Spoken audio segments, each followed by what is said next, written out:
साम न्यूजचे पत्रकार सुशील मारुतराव थोरात व 49 वर्ष यांच्यावर दिनांक 20/8/2026 रोजी पाईपलाईन रोड HDFC बँकेसमोर जीवघेणा हल्ला झाला होता। सदरचा गुन्हा गंभीर स्वरूपाचा असल्याने माननीय पोलीस अधीक्षक श्री मोमक्का सुदर्शन साहेब यांनी या गुन्ह्याचा स्थानिक गुन्हे शाखेने समांतर तपास करावा व या गुन्ह्यातील आरोपितांना तात्काळ अटक करण्याबाबत आदेशित केले होते। त्या अनुषंगाने स्थानिक गुन्हे शाखेचे PSI जाधव व PSI दरवडे यांच्या नेतृत्वाखाली 2 वेगवेगळे पथक तयार करून 2 वेगवेगळ्या दिशेला रवाना करण्यात आले होते।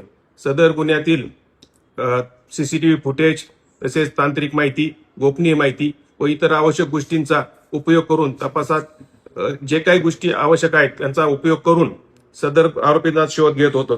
सदरच्या आरोपींचा पथकाने राजगुरुनगर, पुणे, पिंपरी चिंचवड, दौंड, सुपा, संभाजीनगर या परिसरात शोध घेतला। आज पहाटे या गुन्ह्यातील आरोपी हे संभाजीनगर छत्रपती संभाजीनगर वाळूज या मनेशी परिसरात येणार असल्याबाबत गोपनीय माहिती मिळाली। त्या अनुषंगाने पथक पाठवून सदर ठिकाणाहून या गुन्ह्यातील 3 आरोपी हेमंत उर्फ सोनू दत्तात्रय कोहक, महेश उर्फ पप्पू दशरथ मते आणि प्रशांत शिवाजी निकरड हे 3 आरोपी मिळून आलेले आहेत। सदर आरोपी त्यांना अहिल्यानगर येथे आणण्यात आले असून तोपखाना पोलीस स्टेशन येथे हजर करण्यात आलेले आहे। तोपखाना पोलीस स्टेशन हे पुढील तपास करत आहेत।